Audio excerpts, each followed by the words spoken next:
So, although we can't cover everything in one particular class, I think it's really hashum, especially important to appreciate a couple of interesting facts and features about Rav Yosef Karo in general, and very specifically about not only his particular role in Sephardi Halacha, the Sephardi role, Sephardi contributions to Halacha.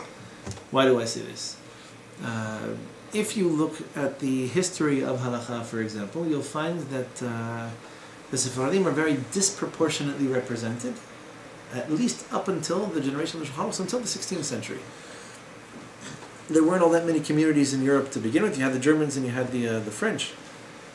But the way Halakha developed, some of the earlier efforts at, let's say, summarizing Halakha from the Gemara were the efforts of Rabbi Yitzchak al-Fasi. Rabbi Yitzchak al-Fasi was from Morocco. So he goes through the Gemara. He reduces the discussions in the Gemara to their Talmudic conclusions, or at least what he believed to be the conclusion of a discussion, even if it's not so clear what it was. And this becomes a standard, and you have commentaries, even Ashkenazi commentaries, who write on the Rif's halachic conclusions, but the basis, the skeleton, the framework of the halacha is effectively contributed, at least one of the very early sources by him.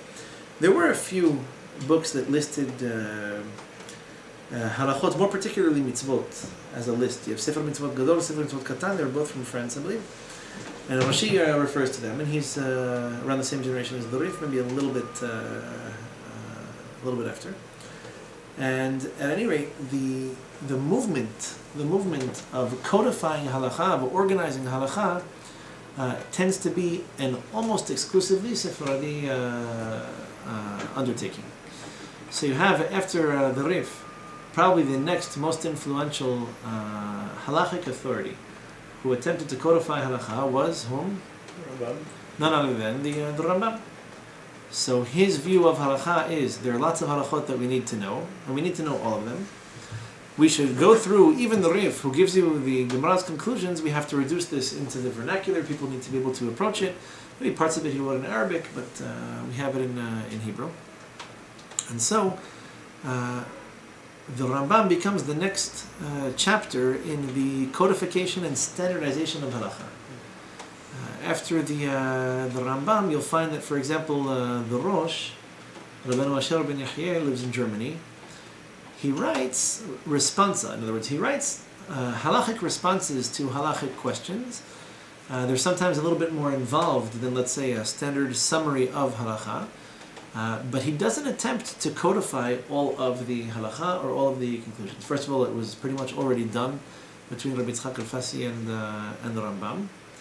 And what you had then was he's one of the more fundamental, instrumental figures in the development of Ashkenazi halacha, which tends to be much more local and more detailed. So the Sephardim traditionally were looking to encompass the entire area, the whole domain of halacha, and to codify it and standardize it. The Ashkenazi contribution tended to be unique cases, unique situations, certain circumstances, exemptions, exceptions, conflicts in halacha. If you have conflicting ideals, or you can only perform one mitzvah or the other, which one do you do, etc. And cases that just weren't brought before Chazal, either because the technology had developed, or questions had come into being, utensils, clothes, etc., that they just didn't have beforehand.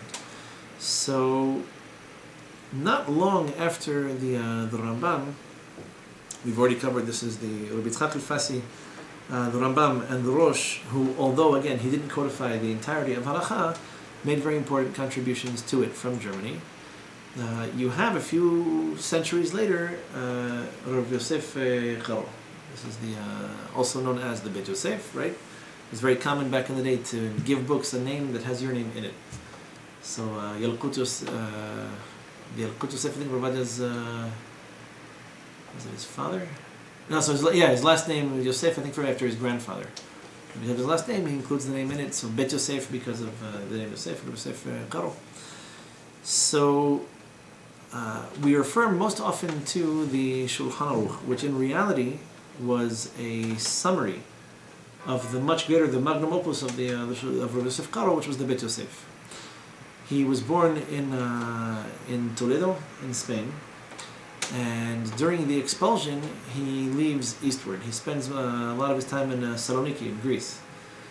He moves from Saloniki through Turkey into Israel. So much of his work he did in Greece, some of it in Turkey, the rest of it was concluded in Israel. He lived in Tzfat at the time, incidentally. He was a contemporary of the Arizal, some funny stories involving the two of them. But he was revered as the greatest posek of the generation, even by the Ashkenazim. No one really contested the point that he had the largest and greatest controlling knowledge of fluency in halacha. And so he takes about 20 years before he publishes the Bet Yosef. And the Bet Yosef, he writes in a couple of very fascinating facts and features in the introduction. Number one is that it is not his goal to uproot or to destroy any community's customs. On very rare occasions, he says, whoever does this is making a mistake, or this is incorrect, right? He says that about Glat, for example. Not a very common comment on his part, but here very emphatically, twice, he says this has to stop. Normally, he'll tell you there are customs like this, customs like that. Classic example, making a bracha by Chatzi Halel. What do the Italians do, by the way? Chatzi Halel, the Italians make a bracha or no? Chatzi Halel. Meaning the Halel on Rosh Chodesh, for example. The Chatzi is לקרוא instead of לגבור. Okay, so like the Ashkenazim and the Moroccans. Yeah. Very interesting. So how does Shulchan Aruch take this topic in particular? He explains that when we recite the entire Hallel, like we do on Pesach, like we do on other occasions, on Hanukkah, we recite it, Baruch Hashem Mikol Haolam, Asher Klisham B'mitzvotav Tzivanu, Ligmor et HaHallel. Make a bracha before, make a bracha after. We include those two paragraphs that are a little bit negative, or at least have a few negative pesukim in them. And we recite the Hallel in its entirety from beginning to end. And he mentions, there are those who have the custom to recite a bracha before Hallel and afterwards, even if, usually it's the Chazan who does this, and even if it's only a Rosh Chodesh, where it's a custom to read the Hallel and not a clear halacha like it is by Pesach and Chanukah. So what did the Shulchan Aruch rule when it comes to making a bracha before Hallel? It depends on your community. There are communities do this, communities do that, and no reason to change from whatever is customarily done. If in our generation we have poskim that'll tell you that the custom to follow, or the appropriate custom to follow, is not to recite a bracha when we're reading what's called the so-called Chatzi Hallel, that's not necessarily accurate. He definitely recognized that there is a legitimate source for doing so, and he says whoever wants to can follow this. If that's what your community does, that's what you can follow. So he writes that his point, his purpose, was to give halachic guidance to places that didn't have a clear custom. Some places, for example, couldn't afford or didn't have too many rabbanim. Interestingly enough, this was common in places like Iran, Egypt. For some reason, those are communities that for generations didn't really have any prominent rabbanim. We just don't hear from them. As opposed to places like Syria, Morocco, Tunisia. There are communities that were much better known in the Sephardi world for their chachamim. And how you qualify the Italians, I don't know, but they definitely had rabbanim and poskim of their own throughout the generations. So if you live in a community that's composed of immigrants or different groups, for example in Morocco you had no small number of machlokot between the indigenous Arabic-speaking population and the Spanish expulsees. So what's the custom, what should you follow? You can refer back to the Shulchan Aruch and say, okay, here's what he would recommend, or here's what he preferred as far as halachic practice is concerned. Really, he writes as well that he takes into consideration, wherever possible, what he calls the three pillars of halacha, which are the Rabbi Yitzchak al-Fasi, the Rambam, and the Rosh. Even though the Rosh was German, was Ashkenazi, the Shulchan Aruch gives him a great deal of respect. And he mentions that, true, normally you'll find the Rambam and the Rif are in the same vein, because the Rif was from Morocco, the Rambam was from Spain, but he moved to Morocco, he did a lot of his writing over there. But the Rif was part of the more indigenous Moroccans that were here way before. Correct. I think some of the customs hadn't even fully developed yet in Spain, for example. See, Morocco customs didn't change very quickly because there wasn't as much frequent contact with the rest of mainland Europe. The Sephardim were already influenced by the Ashkenazim. No bigger proof is necessary than the fact that they take the Rosh into account. Incidentally, it's Spanish Portuguese. They hold many of their customs, actually hold like the Rosh against the Shulchan Aruch. But because he also moves to Spain, yes, he moved to Spain. His son wrote the Tur, which was another commonly referred to work. So the Bet Yosef is actually a commentary on the Tur. The Tur gives importance to his father because his father was also his Rav. Very rare example. You don't find that very often at all throughout the generations. And the Bet Yosef tells you, this is how I come to my halachic conclusions. How do you decide when you have a machloket? So this rabbi says this rabbi says that. They're all giants. How do I stick my head between two mountains and say this one's right and that one's wrong? So he says, easy. I hold by these three pillars of halacha. They were widely accepted throughout the entire contiguous Jewish world, where people were in touch with each other and comparing and contrasting their halachic notes. And so he says, in the event that I find two of them in agreement, in unison, and one of them is on the outside, I'll hold like the two over the one. More often than not, it's the Rif and the Rambam against the Rosh, because the Rosh is one of the very first Ashkenazi halachic authorities that really gives an importance to custom. Here's our custom, this is what we do. Whether or not the Sephardim hold this way isn't necessarily of huge concern. There are a lot of halachot that were not touched on by any of these three. There were things that just happened later, that came out, or questions that came up later. So in a case like this, he's perfectly okay with taking from here or from there. You'll find the Bet Yosef quotes no small number of Ashkenazi poskim, but generally he will give deference to Sephardi practice. This gives rise to the Rama, who about a century later is writing a commentary for Ashkenazim on the Bet Yosef and the Shulchan Aruch. At any rate, the Bet Yosef itself is where Maran, literally our teacher, so he's commonly referred to, the Rav Yosef Karo, devoted most of his time and most of his effort. He meant that halacha should be learned and taught from the Bet Yosef because he's very systematic, which is also typically Sephardi. He begins with the Psukim of the Torah, he'll take you through the Mishnah, if there are Braitot, if there are Gemorot, he brings you all the sources, very neat, cut and paste. And then he goes through the different interpretations of the sources among the Rishonim, or among the Geonim. So he's systematic. Takes you from the Torah Shebichtav, the written law, all the way through what was customary done or how it was customarily interpreted. He does give quite a bit of importance to versions of the Gemara too, by the way. There are those halachic historians who like to explain the differences between, for example, the Rambam and the Rif as a difference of Gerasot, a difference of version. So in North Africa, they had handwritten manuscripts of the Gemara that go way back. Italy was famous for Diffus Venezia. It was one of the first prints of the Gemara, which already had been printed by the Shulchan Aruch's time, so it was pretty much a standard back in the day. Today, just FYI, we tend, for a whole bunch of religious and political reasons, to hold most commonly from the Lithuanian edition of the Talmud. So although we had manuscripts from North Africa, from Italy, for whatever ShaBaSh reason it is, any Talmud that you buy today is probably the Vilna edition. Vilnius, the capital of Lithuania. But you will find in good editions, you'll find references to other prints. There were entire lines or entire sentences in one that weren't in another, and so very often you can explain the differences by saying, the Rif was reading out of his manuscripts, and here's what he had, and here's what he understood. And the Rambam had a different text in front of him, or the Rosh had a different copy of the Gemara in Germany than they had in Spain. Anyhow, realizing that halacha is massive, and that the Bet Yosef is massive, it took him 20 years to write it, so it's not like the kind of thing you could pick up and read over a coffee table.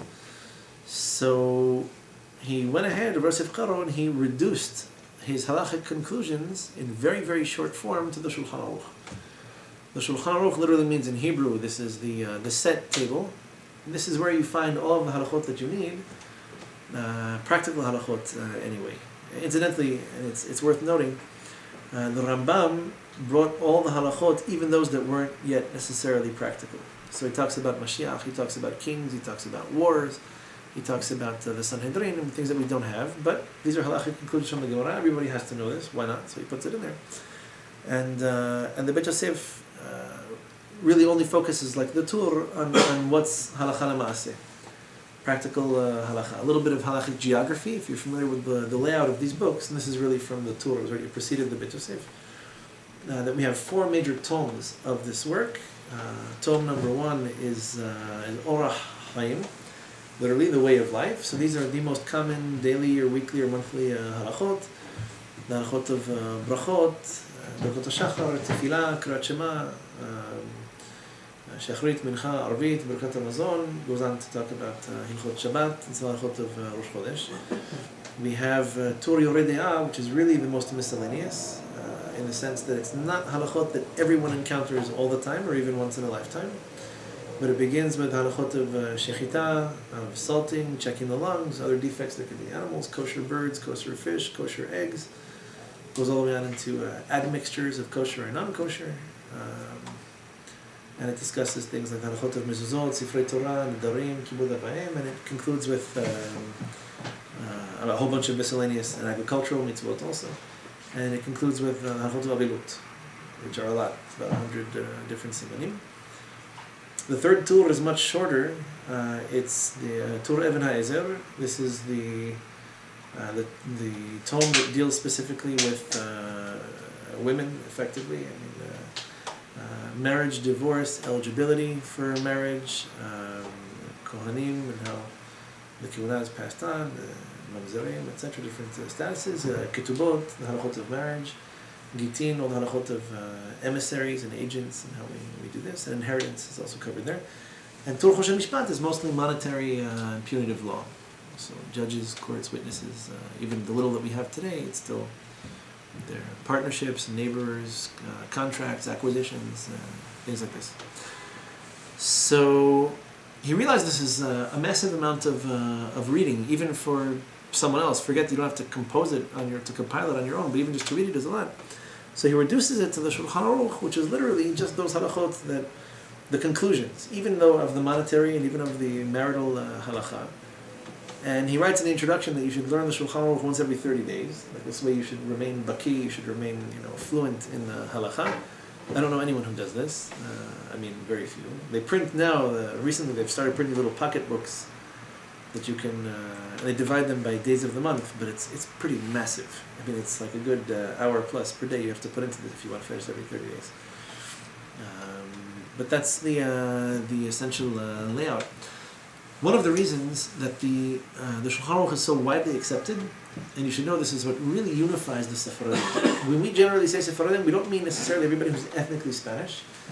It really began with those who, for example, adopted the Rambam. You hold like the Rambam if you understand, most of the basis of our halakha today is from the Rambam. So you're effectively Sephardi, you hold like the Spanish school of thought. You might be in Afghanistan or in Iran or in Yemen or whatever it is, but you hold like the Rambam already, you're not necessarily Ashkenazi, which was one of the unifying factors. One of the reasons for the popularity of the Beit Yosef and the Shulchan Aruch is that he troubles himself, he takes the pains to give you explanations. Very few books before him actually had a system or a methodology for arriving at halakha conclusions. It was pretty much my way or the highway. Here's what I think, here's what I understand, here's how I interpret the Gemara, here's the version I have in front of me, that's it. You want someone else's opinion? Go ask him. There wasn't much by way of compilation, of comparing and contrasting different sources and trying to explain things, which is interesting. The reason that we hold, the Gemara says, the reason that we hold halakha like the Babylonian Talmud and not the Yerushalmi is because the Babylonian Talmud gives you explanations. Simple as that. So although we acknowledge that the Talmidei Chachamim living in Israel, even after the destruction, were on a higher level, even though they were the minority. There's a small number, but they were on a higher level. The Talmud Yerushalmi is on a higher level than the Babylonian one. The reason that we hold halakha like the Babylonian one is because it explains itself. It has a rationale, it has a logic to it. That's it. It's like we're not even so interested by the conclusions as much as we are by the system. Because the system you can analyze, you can appreciate, you can understand, you can argue based on the system. The Yerushalmi has this habit of dropping bombs. It just tells you, here's halakha is like this, halakha is like that. Not necessarily too much by way of an explanation. So similarly, Rav Karo acknowledged that when you're making halachic decisions, especially when you're trying to draw conclusions from a broad list of halachic giants, men who spent their entire lives on halakha, you owe them at very least an explanation. If you can say, look, here's the Gemara, right? I cut and pasted it for you in the beginning of the Siman. This opinion makes more sense than this one, or the traditional interpretation of the Gemara is easier to understand, as consistent with this custom as opposed to that one. It's very compelling.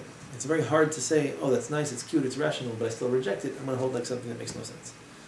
So he made a lot of order in halakha, in the sense that Baruch Hashem, he was blessed with a long life and with a talent for writing and for summarizing, tremendous memory.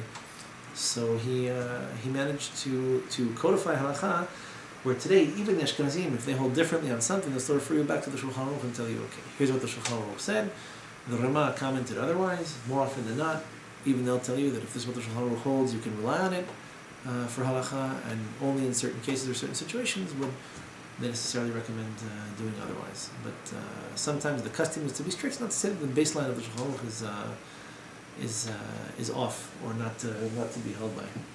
One more really interesting note, and I do make an effort to mention this every time the opportunity presents itself, is that the Shulchan Aruch, Rav Yosef Karo was famous for the Beit Yosef, for the Shulchan Aruch. He later wrote a book of halachic responsa called Avkat Rochel.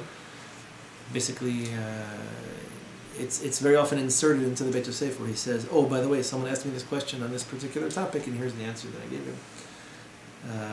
But he also wrote a book that's very Kabbalistic in nature, called Magid Yesharim, based on revelations that were transmitted to him from a malach that he said was summoned to teach him these things, because he spent so much time learning Mishnayot. The Arizal points out that Mishnah is the same letters as Neshama. When you learn Torah and you learn it by heart, you commit it to memory, you polish off a certain area of your neshama. And the more of your memory that you can devote on the topic of remembering and forgetting, the more of your memory you can consecrate, you can dedicate to Torah, especially the Mishnayot, the more a part of you the Torah becomes. And so this is the Shulchan Aruch. You would think he spent his whole day in the yeshiva.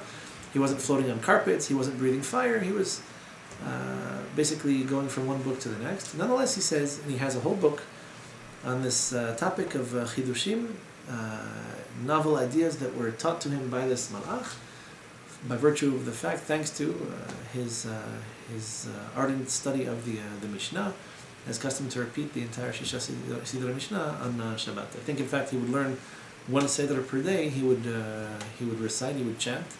And on Shabbat, he would go through the entire 6 Sidrim. So even though he was great in halacha, he nonetheless didn't ignore the more mystical aspects of the Torah. In fact, had a great appreciation for them.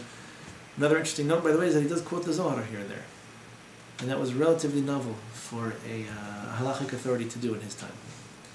He quotes the Zohar, for example, if you want to see, look up in the Halachot of Netilat Yadayim, relatively early on, in Chot Tzitzit. He quotes it a few times too, the importance of wearing tzitzit at all times, etc. So this was a relative chidush. It's not like everyone was quoting from the Zohar back then, or recommending that we should change halachic practice to accommodate the Kabbalistic customs. He was one of the relatively first in line to hold, you know what? He doesn't quote it everywhere. He doesn't say everyone should live up to this standard. His line was pretty much, here and there, if the Zohar mentions something's important and you can do it doesn't cost you much, why not? No. So you make a little bit of an effort, and you gain something that you otherwise might not have gained. He doesn't suggest that you spend ridiculous amounts of money on your tefillin, on your mezuzot, but where possible. So what do you care to do Netilat Yadayim before you walk 4 amot in the morning? It's a nice custom. It's a good thing to do. It doesn't cost you anything, and you gain the benefit of kedusha as described by the Zohar. So, if you want to go back to the interface between halacha and Kabbalah, he happens to be one of the early advocates for including certain Kabbalistic practices even in halacha as published for everyone. The Shulchan Aruch is not a book for Kabbalists. It's not a book for the halachic elite or the intelligentsia. It really is a book for pretty much everyone. Nonetheless, he does make certain recommendations or refer back to the Zohar on a number of occasions. So it's not toxic. It's not something we should necessarily reject. Chas v'shalom. Although not necessarily for everybody. That's the advice that we got from Rav Sabato and the Yeshiva, was that wherever it doesn't hurt, doesn't cost you anything. For example, the put on a tefillin shel yad sitting down and the put on a tefillin shel rosh standing up. That's what the Zohar says. Okay, so it doesn't cost you anything. What's the big deal? To do something a little bit more that would attract more attention to yourself, or that would really declare you as a Kabbalist in public, you have to be a little bit more sensitive to things like that.